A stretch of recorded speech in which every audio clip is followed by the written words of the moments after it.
ഇടമലക്കുടിയിലേക്ക് വരാനുള്ള ആഗ്രഹം ഉണ്ടായ സംഭവം. ഏതാനും വർഷങ്ങൾക്ക് മുമ്പ് ഞങ്ങളുടെ സഹപ്രവർത്തകർ ഇടമലക്കുടിയിലേക്ക് എത്തിയിരുന്നു. ഒരുപക്ഷെ ഇടമലക്കുടിയിലേക്ക് എത്തുന്ന ആദ്യത്തെ ടെലിവിഷൻ ജേർണലിസ്റ്റുകളായിരുന്നിരിക്കും അവർ.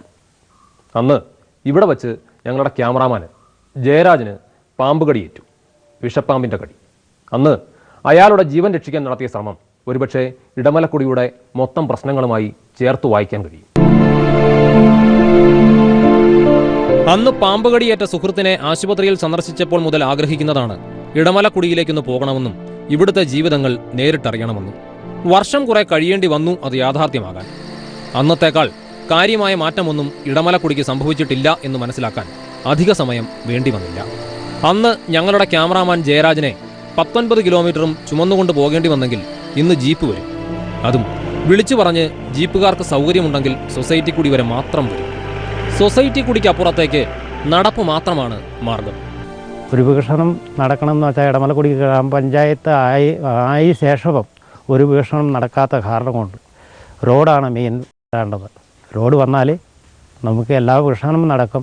ഈ മേഖലയിലുള്ള ഈ ഇടമലക്കുടി നിവാസികൾ നല്ല രീതിക്ക് പോവുകയാണെങ്കിൽ ഇവിടം വരെ നല്ല വെള്ളം ടാറിങ് ചെയ്ത റോഡ് കിട്ടിയാൽ എല്ലാ വികസനവും ഇവിടെയുള്ള സാഹചര്യങ്ങളിലുള്ള ബുദ്ധിമുട്ടുകളും കാര്യങ്ങളും തീരാനുള്ള അവസരത്തിൽ ഫസ്റ്റ് പറയുന്ന റോഡാണ്. ശിശുമരണ നിരക്കിലും മാതൃമരണ നിരക്കിലുമൊക്കെ രാജ്യത്തിന് തന്നെ മാതൃകയായ സംസ്ഥാനമാണ് കേരളം. ഒരു ചുക്കുമില്ല സുഹൃത്തുക്കളെ അഭിമാനിക്കാൻ. ഈ ഇടമലക്കുടിയിൽ പരിചരണം കിട്ടാതെ ഒരു പെൺകുട്ടി വഴിയിൽ പ്രസവിക്കേണ്ടി വന്നിട്ട് ഒരാഴ്ച പിന്നിട്ടിട്ടില്ല. കുഞ്ഞ് മരിച്ചു. അമ്മ കോട്ടയം മെഡിക്കൽ കോളേജിൽ ജീവിതത്തിലേക്ക് തിരിച്ചു വരാൻ പോരാടുന്നു. കേരളമെന്നോർത്ത് അഭിമാനിക്കുകയല്ല, നമുക്ക് ലജ്ജിക്കാം. ഇവിടുത്തെ അമ്മമാരോടും കുഞ്ഞുങ്ങളോടും മാപ്പ് പറയാം. ഒരു സ്ത്രീനെ ഒരു അസുഖം കൊണ്ടെന്ന് വെച്ചാൽ നമ്മൾ കെട്ടിത്തൂക്കിയാണ് കൊണ്ടുപോകുന്നത്. ഇടവഴിക്കായിരിക്കും പ്രശ്നം. അങ്ങനെ വരുമ്പോഴത്തേക്കും നമുക്ക് റോഡാണ് മെയിൻ. നമുക്കിപ്പം റോഡ് ഉണ്ടെന്ന് വെച്ചാൽ ഒരു വണ്ടീനെ വിളിച്ചു വിട്ടാൽ കൃത്യമായിട്ടും ഇവിടെ വരെ കൊണ്ടെത്തിച്ചാൽ മതി. ഇനിയാണെന്ന് ഇവിടെ ഒരു സെഡ് കൂടി ഇന്നൊരു സ്ത്രീയെ കൊണ്ടുവന്നു. വണ്ടി വിളിച്ചിട്ട് വണ്ടി വരാൻ താമസിച്ച കാരണം കൊണ്ട് ഇത് ഇവിടെ വന്നാണ് പ്രസവിച്ച് ആ കൊച്ച് മരിക്കുകയും ഇപ്പം ആ സ്ത്രീ കോട്ടയത്തെ മെഡിക്കൽ ഹോസ്പിറ്റലിലാണ് ഇരിക്കുന്നത്. ആദിവാസി ജനവിഭാഗത്തിൻ്റെ ചികിത്സയ്ക്കും ആരോഗ്യ പരിപാലനത്തിനും കോടിക്കണക്കിന് രൂപ ചെലവാക്കുന്നുണ്ട് കേന്ദ്ര സർക്കാരും സംസ്ഥാന സർക്കാരും തദ്ദേശ സ്ഥാപനങ്ങളും. ആ തുകയൊന്നും ഒരാവശ്യത്തിനും വിനിയോഗിക്കപ്പെടുന്നില്ല, അല്ലെങ്കിൽ വേണ്ട രീതിയിൽ ചെലവഴിക്കപ്പെടുന്നില്ല എന്നതിൻ്റെ ഏറ്റവും വലിയ തെളിവാണ് ഇടമലക്കുടി. 2500ഓളം വരുന്ന ആദിവാസി ജനവിഭാഗത്തിന് ആശ്രയമായിട്ടുള്ള ഒരേ ഒരു ആരോഗ്യ സ്ഥാപനം തീർത്തും അപര്യാപ്തം. 26 കുടികൾ ചേർന്നതാണ് ഇടമലക്കുടി. അങ്ങേയറ്റത്ത് വാഴക്കുത്ത്. വാഴക്കുത്തിൽ നിന്ന് കുറച്ചുകൂടി സഞ്ചരിച്ചാൽ വാൽപ്പാറയിലെത്താം. ഏറ്റവും ദൂരെയുള്ള വാഴക്കുത്തിൽ നിന്ന് വാഹന സൗകര്യമുള്ള മൂന്നാറിനടുത്തുള്ള പെട്ടിമുടിയിലെത്താൻ കുറഞ്ഞത് 7 മണിക്കൂർ കാൽനടയായി നടക്കണം. ആരോഗ്യരംഗത്ത് ദശകോടികൾ നമ്മുടെ രാജ്യം മുടക്കുന്നുണ്ട്. എന്തു ചെയ്യും ഈ ജനത? ആദിവാസികളാണ്, മുതുവാന്മാർ, പ്രത്യേക പരിഗണന നൽകി സംരക്ഷിക്കേണ്ട ഗോത്രവിഭാഗം. ഇവിടുത്തെ സ്ത്രീകൾ എവിടെ പ്രസവിക്കുമെന്ന് അന്വേഷിക്കാനും പരിഹാരം കാണാനുമുള്ള ചുമതല ഒരു ഭരണകൂടത്തിന് ഇല്ലേ? ഉണ്ട് ഉണ്ട് ഉണ്ട്. ഭരണകൂടത്തിന്റെ മുൻഗണനാ പട്ടികയുടെ ഒടുവിലത്തെ ഇനമായി പോലും അത് വരുന്നില്ല എന്നു മാത്രം. സ്ത്രീകളുടെ രോഗങ്ങളാണ് കൂടുതൽ ബന്ധപ്പെട്ട് വരുന്നത്. പണ്ട് കാലങ്ങളാണെങ്കിൽ അങ്ങനെ മരിച്ചു പോകുന്നത് നമ്മൾ വിട്ടിട്ടുണ്ട്. എത്രയോ സ്ത്രീകൾ അങ്ങനെ പോയിട്ടുണ്ട്. ഇപ്പം അങ്ങനെ വിടാൻ പറ്റില്ല. രമണി മാത്രമേ ഞങ്ങളോട് സംസാരിച്ചുള്ളൂ സ്ത്രീകളുടെ പ്രതിനിധിയായി. മറ്റുള്ളവർ വനിതാ പഞ്ചായത്ത് മെമ്പർ പോലും അതിന് തയ്യാറായില്ല. എങ്കിലും പഴയതിനേക്കാൾ സ്ത്രീകൾ മാറിയിട്ടുണ്ടെന്ന് സൊസൈറ്റി കുടിയിൽ റേഷൻ കട നടത്തുന്ന റാന്നിക്കാരൻ ആൻഡ്രൂ പറഞ്ഞു. അന്നൊക്കെ ഞാൻ വരുന്ന സമയം എന്ന് പറഞ്ഞാൽ അതിന് മുമ്പേ ആണെങ്കിൽ ഇവിടെ സ്റ്റാർട്ടിങ് തുടങ്ങി കഴിഞ്ഞാൽ ഇവിടെ ലേഡീസ് ഒന്നും വരത്തില്ലായിരുന്നല്ലോ സാധനം മേടിക്കാനാണ്.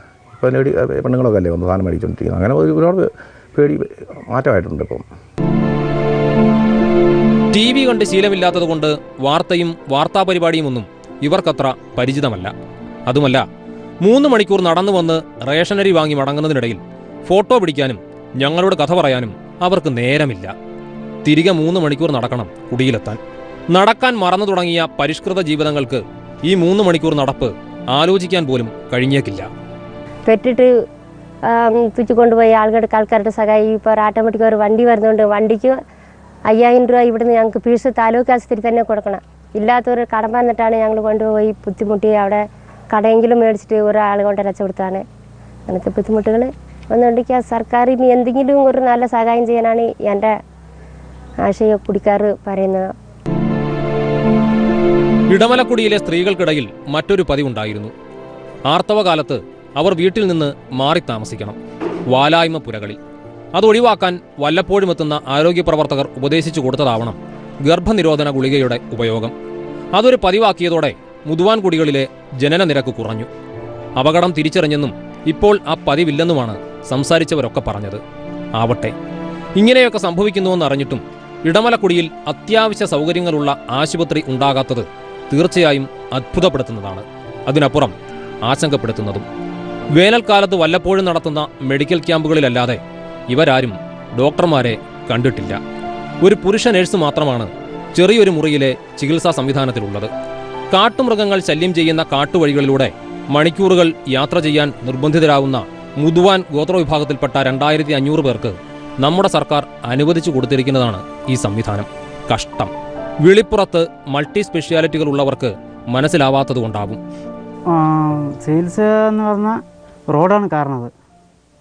റോഡ് ഇവിടം വരെ ശരിയായി കഴിഞ്ഞാൽ ചികിത്സയും കരയറ്റ ഉണ്ടായിരിക്കും. റോഡില്ലാത്തതുകൊണ്ടുള്ള ബുദ്ധിമുട്ട് എന്തൊക്കെയാണ്? റോഡ് ഇല്ലാത്ത ബുദ്ധിമുട്ടാണ് ഈ ബുദ്ധിമുട്ടൊക്കെ. ഞങ്ങളുടെ കുടിയിൽ ഒരാൾക്ക് ഒരു അസുഖം നൽകിയാൽ ആസ്പത്രി കൊണ്ടുപോകാൻ വളരെ ബുദ്ധിമുട്ടാണ്.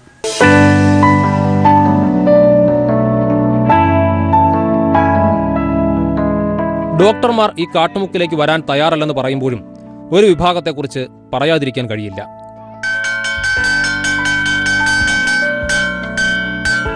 ഇടമലക്കുടിയിലെ കുട്ടികൾ പഠിക്കേണ്ടതില്ലെന്ന് പരോക്ഷമായി ആവശ്യപ്പെട്ടുകൊണ്ടിരിക്കുന്ന ഭരണകൂടത്തെ പരാജയപ്പെടുത്തുന്ന ചിലർ. അതെ, ഇടമലക്കുടിയിലെ ട്രൈബൽ സ്കൂളിലെ അധ്യാപകർ.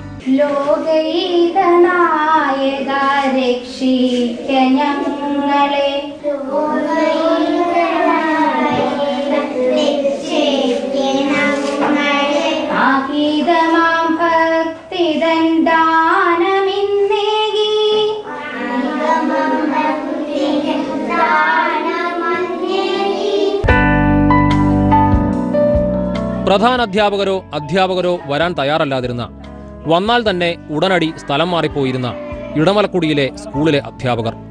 പതിറ്റാണ്ടുകൾക്ക് മുമ്പുണ്ടായ സ്കൂളാണ്. ഇത്ര വർഷം കഴിഞ്ഞിട്ടും ഇത്രയേ വളർന്നുള്ളൂ.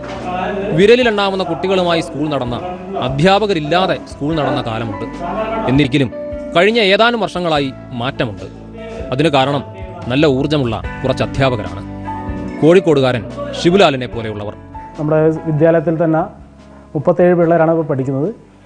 ഏതാണ്ട് 90%, 95% വരെ അറ്റൻഡൻസ് നിലവിൽ എല്ലാ ദിവസവും കിട്ടലുണ്ട്. ആദ്യമൊക്കെ പിള്ളേർ വരാൻ മടിച്ചിരുന്നു സ്കൂളിൽ. ഇപ്പോൾ ആ സാഹചര്യമെല്ലാം മാറി കഴിഞ്ഞു. ഇപ്പോൾ പിള്ളേർ തുടർച്ചയായിട്ട് സ്കൂളിലേക്ക് വരാൻ തുടങ്ങി. പഠിക്കാനുള്ള താല്പര്യമുണ്ട്, പഠിക്കുന്നുണ്ട്. വിവാഹം കഴിഞ്ഞിട്ട് 3 മാസമായതേ ഉള്ളൂ. 5 വർഷം കഴിയുമ്പോൾ കോഴിക്കോടേക്ക് ഒരുപക്ഷെ ഈ അധ്യാപകൻ തിരിച്ചു പോയേക്കാം.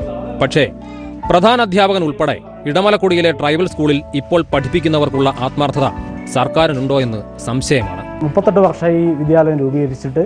ഈ 38 വർഷത്തിന് ആദ്യമായിട്ട് ഒരു പഠനയാത്ര ഞങ്ങൾക്ക് സംഘടിപ്പിക്കാൻ കഴിഞ്ഞു. ആ പഠനയാത്രയ്ക്ക് വേണ്ട ചിലവൊക്കെ SSA ആണ് നൽകിയത്. അപ്പോൾ അതിലൂടെ തന്നെ അവരെ രക്ഷിതാക്കളെയും കൂടി ഉൾപ്പെടുത്തിയാണ് പഠനയാത്ര നടത്തിയത്. അതിലൂടെ രക്ഷിതാക്കളും ഞങ്ങൾ തമ്മിലുള്ള ഒരു ബന്ധം ഊഷ്മളമായിട്ടുണ്ട്. ഭാഷയും ദൂരവുമാണ് ഇടമലക്കുടിയിലെ കുട്ടികളുടെ വിദ്യാഭ്യാസത്തിനുള്ള പ്രധാന തടസ്സം. ഇടമലക്കുടിയുടെ ഭാഷ മുതുവാൻ ഭാഷയാണ്. തമിഴോ മലയാളമോ എന്ന് തിരിച്ചറിയാനാവാത്ത ഭാഷ, ലിപിയില്ലാത്ത ഭാഷ. പാഠങ്ങളൊക്കെ മലയാളത്തിലും ഇംഗ്ലീഷിലുമാണ്. അതൊരു പ്രതിസന്ധിയാണ്. ഈ പിള്ളേർ വീട്ടിലാണെങ്കിൽ അവരെ കുടികളിലൊക്കെ മുതുവാൻ ഭാഷയാണ് ഉപയോഗിക്കുന്നത്. വീടുകളിലും കുടികളിലൊക്കെ അത് ഉപയോഗിക്കുന്നതുകൊണ്ട് തന്നെ സ്കൂളിലും നമ്മുടെ മലയാളം വേണ്ടത്ര അവർക്ക് പഠിപ്പിക്കാൻ നമുക്കൊരു ചെറിയൊരു ബുദ്ധിമുട്ടുണ്ട്. അതാണ് വലിയൊരു പ്രയാസമുള്ളത്. ആശയവിനിമയം മാത്രമല്ല പ്രശ്നം. മലയാളത്തിലേക്ക് തല്ലിപ്പഠിപ്പിച്ചാൽ ഈ സമൂഹത്തിന്റെ തനതു ഭാഷ കാലഹരണപ്പെടും. ഇവിടെ തന്നെ പഠിച്ച ഇടമലക്കുടിക്കാരനായ വ്യാസനെ പോലെയുള്ള അധ്യാപകർക്ക് വേണ്ടിയുള്ള അന്വേഷണങ്ങൾ ഉണ്ടാവണം. വ്യാസന്റെ വാക്കുകളിൽ അതുണ്ട്. തങ്ങളെ ചികിത്സിക്കാൻ പുറത്തുനിന്ന് ആരും വരില്ലെന്ന ബോധ്യവുമുണ്ട്. ഡോക്ടറാകണം, പ്രധാനമായിട്ട് ഡോക്ടറാകണം, കുടിയിൽ തന്നെ വേണം എന്നാണ്. നിശ്ചയദാർഢ്യവും അർപ്പണബോധവുമുള്ള ഏതാനും അധ്യാപകരുണ്ട്. അതിൻ്റെ മാറ്റം ഇടമലക്കുടിയിലെ വിദ്യാഭ്യാസ മേഖലയിൽ കാണാനുണ്ട്. കുട്ടികൾ സ്കൂളിലേക്ക് വരുന്നുണ്ട്. പക്ഷേ അതുപോരാ, കൂടുതൽ ആവശ്യങ്ങളുണ്ട്. യാതൊരു തരത്തിലുള്ള അവഗണനയ്ക്കും ഒരു തരത്തിലുമുള്ള ന്യായീകരണമില്ല. കാരണം ഈ മണ്ണിൻ്റെ അവകാശികളായ കുട്ടികളാണ്. 4 മണിക്കൂർ നടന്നു വന്ന് കുട്ടികൾ പഠിക്കേണ്ട സാഹചര്യം മറ്റെവിടെയും ഉണ്ടാവില്ല. ഇപ്പോൾ തന്നെ ആകെ 26-ൽ വെറും 8 കുടികളിലെ കുട്ടികൾ മാത്രമാണ് സ്കൂളിൽ വരുന്നത്. എല്ലാ ക്ലാസ്സിലെയും കുട്ടികളെ ഒരേ ക്ലാസ്സിലിരുത്തി പഠിപ്പിക്കേണ്ട സാഹചര്യവുമുണ്ട്. ഇതൊക്കെ ആദിവാസി മേഖലയിലെ സ്കൂളായതുകൊണ്ട് മാത്രമാണ് സംഭവിക്കുന്നതെന്ന് തിരിച്ചറിയാൻ മാവോയിസ്റ്റ് ഒന്നും ആവേണ്ട കാര്യമില്ല. അതുകൊണ്ട് ഇപ്പോഴത്തെ സ്കൂൾ വികസിപ്പിക്കണം. അവിടെ വരുന്ന അധ്യാപകർക്ക് കൂടുതൽ ശമ്പളം നൽകണം. അവർക്ക് താമസിക്കാൻ ഇടമൊരുക്കണം. അതൊക്കെ അമാന്തമില്ലാതെ ചെയ്യുന്നുവെന്ന് ഉറപ്പാക്കേണ്ട ഉത്തരവാദിത്വം വിദ്യാഭ്യാസ മന്ത്രിക്ക് മാത്രമല്ല, ധനമന്ത്രി തോമസ് ഐസക്കിനുമുണ്ട്. എല്ലാ പഞ്ചായത്തിലും മാതൃകാ സ്കൂളുകൾ ഒരുക്കുമെന്നാണല്ലോ മന്ത്രിയുടെ ബജറ്റ് വാഗ്ദാനം. ഇടമലക്കുടി പഞ്ചായത്തിൽ ആകെ ഒരു സ്കൂളേ ഉള്ളൂ. അതങ്ങ് മാതൃകാ സ്കൂൾ ആക്കിയാൽ മതി.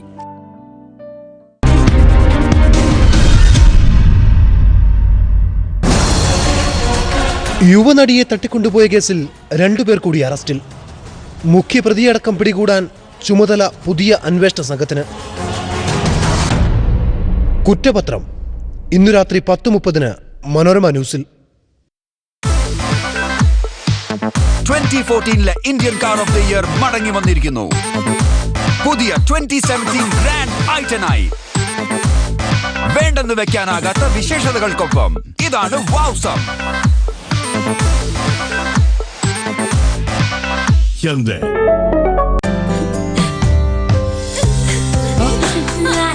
A mattress that soothes you to sleep with its pocket spring. ഇത് രാംരാജ് പ്യൂർ കോട്ടൺ മുണ്ടാണ്. തുണിയും കോട്ടൺ, കരയും cotton. It's pure, it's rich, it's multi-special. Ramraj pure cotton കരമുണ്ടുകൾ. ഈ സൈഡിൽ നിന്ന് കുറച്ച് ചെറുതാക്ക് വേഗം. ഇവിടെ സർ, ഈ സൈഡിൽ നിന്ന് മൂക്ക് കുത്തുമോ? ഇവിടെ പെർഫെക്റ്റ് ആയിരിക്കും മാം. ഒട്ടും വേദനിക്കില്ല.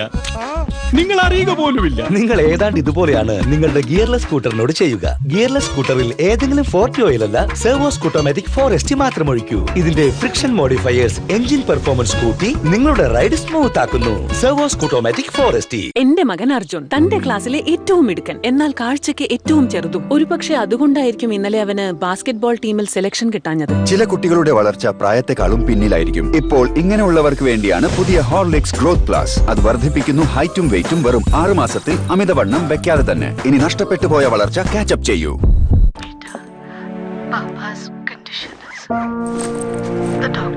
बहता जाए वक्त ये रुक न पाए, रास्ता भूला जो तू, रिश्ते कैसे भुलाए.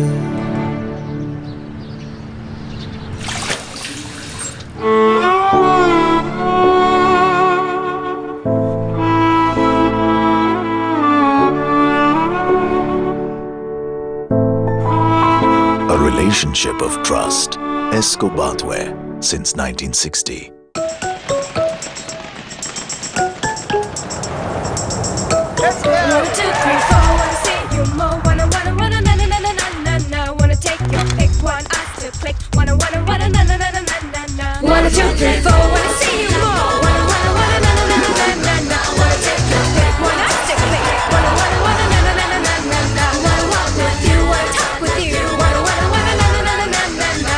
The new Skoda Rapid. Skoda, simply clever.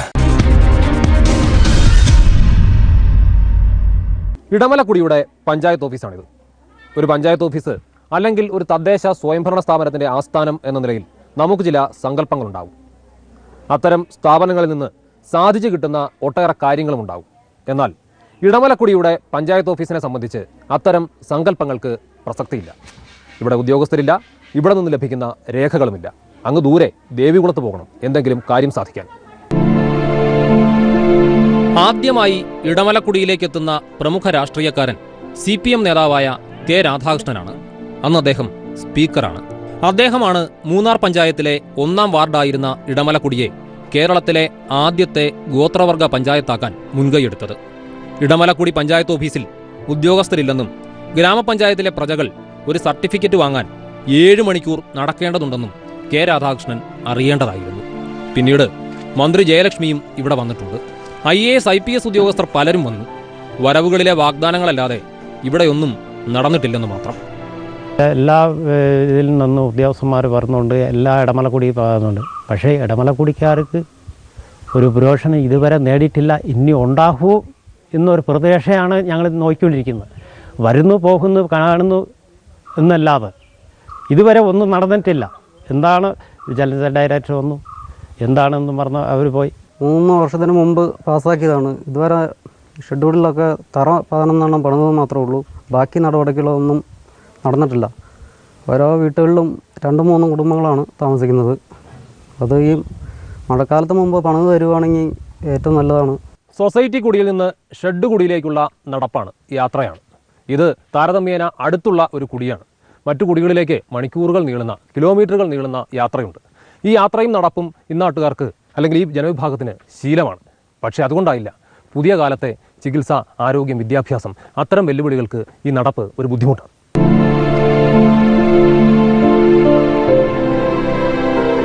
Shed കുടിയല്ലാതെ പിന്നെയും പിന്നെയും നടപ്പ്, പിന്നെയും പിന്നെയും കുടികൾ. എല്ലാവർക്കും പറയാനുള്ളത് ഏതാണ്ട് ഒരേ കാര്യങ്ങൾ.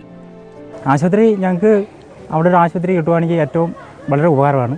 പക്ഷെ അവിടെ ആശുപത്രി അനുവദിച്ച് വന്നിട്ടുണ്ടെന്ന് പറയുന്നുണ്ട്. പക്ഷേ ഇതുവരെ ഒന്നും നടപ്പിലായില്ല. ഇവരുടെ പ്രതികരണങ്ങൾക്കുള്ള മറുപടി ഞങ്ങൾ കണ്ടു. ട്രൈബൽ സ്കൂളിന് തൊട്ടു താഴെ 2000-2001 കാലത്ത്, കൃത്യമായി പറഞ്ഞാൽ 17 വർഷങ്ങൾക്ക് മുമ്പ് ഇട്ട ഒരു ശിലയാണിത്. ഇടമലക്കുടിയുടെ ഒരേ ഒരു പ്രൈമറി സ്കൂൾ. ആ പ്രൈമറി സ്കൂളിൻ്റെ കളിസ്ഥല നിർമ്മാണത്തിൻ്റെ ഉദ്ഘാടനം നിർവഹിച്ചിട്ട ശിലയല്ലാതെ കളിസ്ഥലമുണ്ടായില്ല. ആദിവാസി പ്രശ്നങ്ങളോട്, ആദിവാസി ജനവിഭാഗങ്ങളുടെ പ്രശ്നങ്ങളോട് ഭരണകൂടം പുലർത്തുന്ന അനാസ്ഥയുടെ, അവഗണനയുടെ ഏറ്റവും വ്യക്തമായ തെളിവാണിത്. പ്രത്യേകിച്ച് ഔദ്യോഗിക ചുമതലകളില്ലാത്ത സ്ഥിതിക്ക് ഫ്രാൻസിസ് ജോർജ് XMPക്ക് താനിട്ട ഈ ശിലയ്ക്ക് എന്തു പറ്റിയെന്ന് അന്വേഷിക്കാവുന്നതാണ്. പറഞ്ഞു പരത്തുന്നില്ല. എല്ലാം ഉണ്ടാവണമെങ്കിൽ റോഡുണ്ടാവണം. അതുണ്ടാവണമെന്ന് ഇടമലക്കുടിക്ക് നല്ല ബോധ്യമുണ്ട്. വനത്തിനും പരിസ്ഥിതിക്കും ആഘാതമുണ്ടാകാതെ റോഡും സൗകര്യങ്ങളും ഉണ്ടാക്കാമെന്നും ആദിവാസികളെ നാശത്തിൽ നിന്ന് രക്ഷിക്കാമെന്നും നമ്മുടെ വനം വകുപ്പ് സംവിധാനത്തിന് അറിയില്ലെങ്കിൽ ആ വകുപ്പങ്ങ് പിരിച്ചുവിടുക. ഒരേ സമയം പരിസ്ഥിതിയെയും മനുഷ്യരെയും സ്നേഹിക്കാൻ കഴിയുന്ന മാതൃകകൾ കണ്ടെത്തണം. കാരണം ഇപ്പോഴത്തെ സംവിധാനത്തിന് ഇവരെങ്ങനെയെങ്കിലും ജീവിക്കുകയോ മരിക്കുകയോ ചെയ്യട്ടെ എന്നാണ് വിചാരമെന്ന് വീണ്ടും വീണ്ടും ബോധ്യപ്പെട്ടു. അത്യാവശ്യം എളുപ്പത്തിലെത്താവുന്ന കുടികളിലേക്ക് വൈദ്യുതി എത്തിക്കാനുള്ള ശ്രമങ്ങൾ നടക്കുന്നുണ്ട്. സാമഗ്രികൾ എത്തിക്കാൻ ഒരു വഴിയും തയ്യാറാകുന്നുണ്ട്. പക്ഷേ ഈ വഴി സ്ഥിരം വഴിയാക്കാൻ വനം വകുപ്പ് സമ്മതിക്കില്ലത്രേ. ഒരു സങ്കടം കൂടിയുണ്ട്. കുട്ടികൾക്ക് സ്കൂളിലേക്ക് എത്താൻ കഴിയുന്ന തരത്തിൽ പാലം പണിത ഒരാളുടെ സങ്കടം ഞങ്ങൾ കേട്ടിരുന്നു. ഇടുക്കി കഞ്ഞിക്കുടിയിൽ നിന്ന് ഇടമലക്കുടിയിലെത്തിയ മോഹനനെ സർക്കാർ വഞ്ചിച്ചു. ഒരു 2002 ഫോറസ്റ്റിൻ്റെ VSSൻ്റെ പണിയാണ് ഇവിടെ നടന്നുകൊണ്ടിരിക്കുന്നത്. വീട് അതുകൊണ്ട് തന്നെ അവരുടെ ഫോറസ്റ്റിൻ്റെ കൺട്രോളിലായതുകൊണ്ട് അവരുടെ ഗ്രൂപ്പിലാണ് എല്ലാ പണികളും നടക്കുന്നത്. അപ്പോൾ അങ്ങനെ അവർക്കൊരു ഇവിടെ ഒരു പാലം, അതായത് ഒരു 8 കുടിയെ ബന്ധിപ്പിക്കുന്ന ഒരു പാലം, അത് മറ്റ് കോൺട്രാക്ടേഴ്സൊക്കെ വന്ന് അതിൻ്റെ മേളിലൊരു പാലം പണിതു. അത് 2-3 മാസം കൊണ്ട് മറിഞ്ഞു പോയി. അതുപോലെ തന്നെ പരപ്പയാറൊരെണ്ണം പണിതു, അത് മറിഞ്ഞു പോയി. അതിൻ്റെ എല്ലാം മില്ലും മാറി അവർ പോവുകയും ചെയ്തു. അപ്പോൾ ഇത് പണിയാൻ ആളില്ല വന്നപ്പോഴത്തേനും എങ്ങനെയാലും ഇത് പണിയണം. അപ്പോൾ ഇതിനൊരു പ്രശ്നമുണ്ടായിരുന്നു. ഈ പാലം അനുവദിച്ച് കഴിഞ്ഞിട്ട് ഒരു കോൺട്രാക്ടർക്ക് ഇവർ കൊടുത്തിട്ട് ആ കോൺട്രാക്ടർക്ക് പണിയാതെ തന്നെ ആദ്യത്തെ ബില്ല് മാറിക്കൊണ്ടുപോയി. അങ്ങനെ ആ ഫോറസ്റ്റ് ഉദ്യോഗസ്ഥനെ സസ്പെൻഷനായി പുള്ളി പോവുകയൊക്കെ ചെയ്തു. അത് കഴിഞ്ഞപ്പോൾ ഇത് പണിയണമെന്ന് നിർബന്ധമായപ്പോൾ എന്നോട് പറഞ്ഞു എങ്ങനെയെങ്കിലും ഇതൊന്ന് പണിത് കഴിഞ്ഞാൽ അന്നേരം പൈസ ഫണ്ട് കിടക്കുന്നതാണ്, ബാക്കി എല്ലാം ഈ കുറവുള്ള ഫണ്ട് ഞങ്ങൾ VSSൽ നിന്ന് എടുത്തു തന്നോളാം എന്നെല്ലാം പറഞ്ഞ് നമ്മളെ കൊണ്ടിത് പണിയിപ്പിച്ചു. അതായത് അന്ന് 5 വർഷം മുന്നെയാണ്. അന്ന് റോഡോ കാര്യങ്ങളോ ഒന്നുമില്ല. അന്നെല്ലാം തലച്ചുമടായി പെട്ടിമുടി ആ ടാറിങ് റൂട്ടിൽ നിന്ന് ചുമന്നുകൊണ്ട് വരണം. ഒരാൾക്ക് സിമെൻറ്റിന് 1000 രൂപ ആയിരുന്നു ടൂരി അവിടെ നിന്ന് ഇവിടെ എത്തുന്നതിന്. അതുപോലൊക്കെയുള്ള മെറ്റീരിയൽസ് എല്ലാം ചുമന്നാണ് ഇവിടെ ഈ സാധനം എത്തിച്ച് പണിത് പൂർത്തീകരിക്കുന്നതിനോടൊപ്പമാണ് അന്നാണ് ഈ ഏലത്തട്ടയുടെ വിഷയം അഴിമതി കേസിൽ ഇവിടുന്ന് ഒരു വിങ് ഉദ്യോഗസ്ഥന്മാർ സസ്പെൻഷനാകും പ്രശ്നമൊക്കെ ആയിപ്പോയി. പാലം പണി പൂർത്തീകരിക്കുന്നതിനോടൊപ്പം അവർ പോവുകയും ചെയ്തു. അത് കഴിഞ്ഞ് പിന്നെ വരുന്ന ഉദ്യോഗസ്ഥന്മാരോടെല്ലാം പറയുമ്പം ഞങ്ങൾ നോക്കട്ടെ, പഠിക്കട്ടെ, ഞങ്ങളിതിനെപ്പറ്റി അന്വേഷിക്കട്ടെ, ഞങ്ങൾ ഫയലൊക്കെ ഒന്ന് പഠിക്കട്ടെ എന്നും പറഞ്ഞിങ്ങനെ 2-3 DFOമാർ മാറി, ഉദ്യോഗസ്ഥന്മാരെല്ലാം മാറി. ഈ കഴിഞ്ഞ മാസത്തിലും ഒരു മാസത്തിൽ 2-3 പ്രാവശ്യം ഞാൻ അവിടെ പോകുന്നുണ്ട് ഓഫീസിൽ. അപ്പോഴെല്ലാം 1 മാസം അല്ലെ 1.5 മാസം കൊണ്ട് ഞങ്ങൾ ശരിയാക്കി തരാം എന്നുള്ള വാക്കല്ലാതെ ഇതുവരെ ശരിയാക്കിയിട്ടില്ല. ഞങ്ങളോട് സംസാരിച്ച ശേഷം ആ പാവം സൊസൈറ്റിയിലേക്ക് സാധനങ്ങൾ കൊണ്ടുവരാനായി പോയതാണ്. ഒരു കുത്തിറക്കത്തിൽ വണ്ടി മറിഞ്ഞു. ഗുരുതരമായി പരിക്കേറ്റ് ആശുപത്രിയിലായി. മടക്കയാത്രയിൽ ഞങ്ങൾ ആ വണ്ടി കണ്ടു.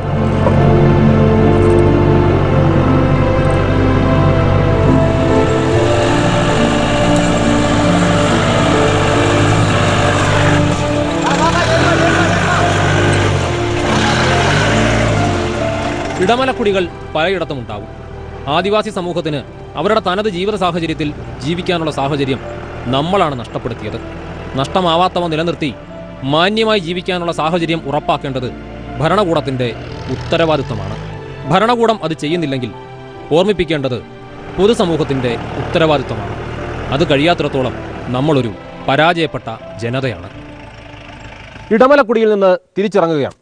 ഇടമലക്കുടിയുടെ ഒരു തുണ്ടുപോലും ഈ സമയം കൊണ്ട് കാണാൻ കഴിയില്ലെന്ന് എല്ലാവർക്കും അറിയാം. മുടങ്ങിപ്പോയ പദ്ധതികളും പാഴായിപ്പോയ വാഗ്ദാനങ്ങളുമാണ് ഇടമലക്കുടിയിൽ ആകെയുള്ളത്. മണിമാളികകൾ വേണമെന്നല്ല, പഞ്ചനക്ഷത്ര സൗകര്യങ്ങൾ വേണമെന്നല്ല, ബഹുനില കെട്ടിടങ്ങൾ വേണമെന്നല്ല. പക്ഷേ മനുഷ്യരായി ജീവിക്കാൻ അവകാശമുള്ളവരാണ് ഇടമലക്കുടിയിലും ഉള്ളത് എന്ന് ഓർക്കണം, അത്രമാത്രം.